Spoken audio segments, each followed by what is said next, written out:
In this video, I'm going to be going over with you guys why ego lifting is the enemy. What is it? Why is it so bad for muscle growth? Why it's just awful. And then because of that, I'm going to be going over with you guys 3 things to be looking out for to ensure that you're not ego lifting yourself. And if you're actually doing one of these 3 things, then I really hope you have got the idea by now that you need to stop doing this, and you maybe need to do the 3 things I'm going to go over at the end in order to stop this, okay? So just before we get into this video, I would love it if I can invite you guys to my very own free online community where I personally help skinny guys in particular bulk and gain muscle as efficiently as possible. Here is my personal transformation over the past 4 years, gaining 25 kilos and more of lean mass, and the gym has completely changed my life. I was once a skinny kid, therefore it would mean the world to me if I can help as many guys in the situation I was in as possible. So if that ticks all your boxes, then it's going to be the top link in the description, but I don't want to bore you, so let's get into this video, okay? So first of all, what is ego lifting and why is ego lifting the enemy? So ego lifting basically just refers to lifting a weight that you personally cannot handle and that you cannot perform the exercise well with in order to just satisfy your ego, and you're basically just lifting for the number on the dumbbell. So ego lifting is the enemy for 2 main reasons. There's obviously many reasons, but I'll just go through the main 2. All right, so the first one is that you're going to be sacrificing your form as a consequence for lifting the weight that's too heavy for you if you're just lifting purely for the numbers. And this is really bad if you solely want to grow muscle, because as obviously as a consequence of lifting heavy, you're going to sacrifice your form, and form is the thing we do in order to perform exercises, and exercises are performed in order to grow muscle. So if we can't even perform exercises correctly, then obviously we're going to be restricting our progress. We're not going to have a good mind muscle connection. We're not going to be isolating our muscle properly and giving it the tension it needs. So we're not going to be growing muscle as efficiently if you're ego lifting, all right? And this also consequently can lead to the second reason why ego lifting is the enemy, and this is because it increases your risk of injury. As I said about the bad form, when bad form happens, what tends to occur is other body parts compensate for the bad form, right? Because your muscle that you're meant to be targeting isn't being stimulated, other parts of your body come into play in order to compensate for that. For example, if you're if you're doing bicep curls, but your elbow isn't in place and you're just you're swinging about, that swinging is compensating for the bad form, and this can just increase your risk of injury because you're placing stress on parts of your body that shouldn't be under stress. All right, so that is why ego lifting is the enemy. And yeah, that's what it is, why it's bad. So let's get into 3 things you need to be looking out for in order to just avoid ego lifting as much as possible in your sessions. So the second thing out of 3 that I've got down for you guys that you need to start looking out for is whole body contribution, or in other words, swinging or using momentum. Okay, the reason why I'm saying this is ego lifting is because the momentum and the swinging that you're doing with your body is going to be doing the reps, not your muscles. You're not going to have an isolated muscle. You're not going to be giving your muscles enough time and attention. For example, all right, so back to the bicep curls example. Imagine you're on the cables with a straight bar and you're doing bicep curls. Imagine you put the pin at the bottom one on the stack, all right? So you're doing full stack cable bicep curls. You're inevitably going to be swinging and using as much momentum in order to try and even get 1 rep up. I highly doubt that you're going to get a rep up. But if you do, you're obviously not going to keep your elbows strict by your body not moving. You're going to be using as much momentum as possible. And what this actually does as well is it brings your front delt into play. So you're not going to be isolating your bicep. You're going to be using your momentum, not your muscles, in order to try and complete a rep. Therefore, it's just not effective for muscle growth, and it looks absolutely stupid. You look like an absolute buffoon, mate. All right, so if you're using swinging and if you're using momentum with your lifts to that extent, then you are most likely ego lifting. All right, so now on to the final one that I want to cover with you guys. 3 out of 3 is limited range of movement or range of motion, ROM, whatever you want to call it. Okay, if you don't necessarily know what ROM means, it basically refers to obviously the range of movement or range of motion. That's what it stands for.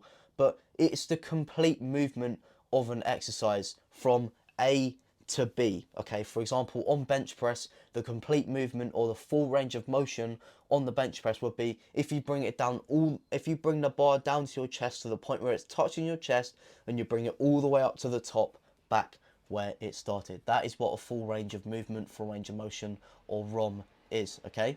As a consequence of what I said earlier, where people will do anything in order to get the rep up, because obviously they don't want to die, you know, they don't want to die by the barbell or under the barbell, okay? They want to do whatever it takes, no matter how sloppy it looks, in order to get the repetition up. And what can happen sometimes in this situation is people cut their range of motion short, and they limit their range of motion. Therefore, it's a lot easier for them to obviously push the weight back up. For example, if someone is ego lifting on bench press and they're doing way too much, something that can happen, sorry if you just heard my dog, something that can happen is when you're on bench press, they can just go halfway down and just come back up. And you're not going to be giving your muscle any stretch, which is extremely important for muscle growth. So now we've established the 3 things that you need to be looking out for to ensure that you're not ego lifting. Obviously there's some more, but they are the main 3 things that usually happen. So obviously if you're not performing the exercise correctly, full stop. If you're using momentum and swinging, and if you're limiting your range of motion, not performing the full movement on the exercise, then you are most likely ego lifting. So let me quickly go over with you guys 3 ways you can actually stop this and prevent this, start from square one, build back up, and build to be better and stronger again. So the first thing that I want to go over is going light. Alright, if it was not obvious already, if you're not performing the exercise correctly, if you're using momentum and swinging to get the rep up, and if you're limiting your range of motion, then the number 1 thing that you need to be doing is going lighter. Alright, and what this enables you to do is have control over the weight, because the weight no longer will have control over you. Therefore, you're most likely going to be more mindful when you're performing the exercises, and the likelihood of you performing the technique and the form right is going to be a lot higher. And if you are a beginner watching this video, something that you need to be prioritizing to, you know, as the number 1 thing is making sure you're performing exercises correctly, because not only is it obviously good for muscle growth, but it also prevents any stupid injuries from happening, okay? So that is the first thing, making sure you're going light. And the second thing that I want you guys to be doing is slowing down your reps, being more controlled, being more mindful with your reps, okay?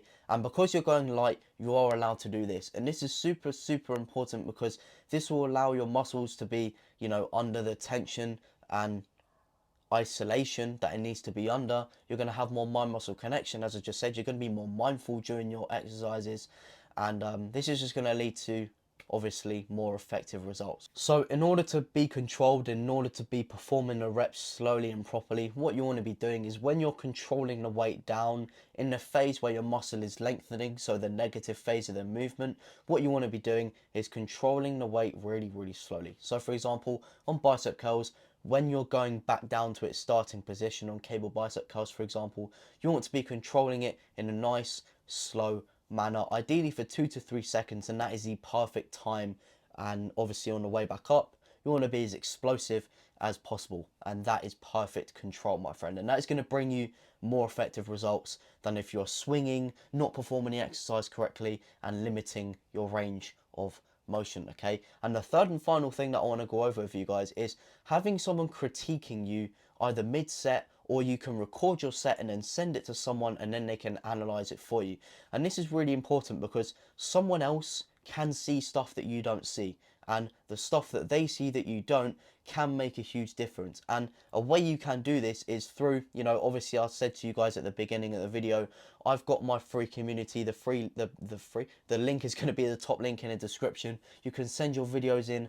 I can personally record an analysis for you. There's 160 plus guys in there that can help you as well. So yeah, if you're interested in that, as I said, if it ticks all your boxes, then it's just going to be right below this video. But that's basically all I wanted to go over with you guys. So thank you very much for watching. I really appreciate your time, and I hope you have learnt something, because genuinely, once I stopped ego lifting, my rate of progression skyrocketed, and I'm genuinely not even joking. Last year on the bulk, when I actually started to take care of business, I gained 10 kilos in 6 months. I'm being serious about this stuff, right?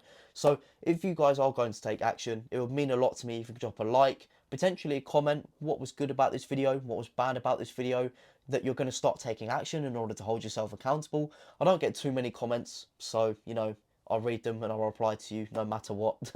And if you want to stay around here, I upload every Tuesday, Thursday and Sunday, and I'd love to give you all the help in the world. So if you want to drop a subscription, I can't speak English today. So without further ado, fuck off.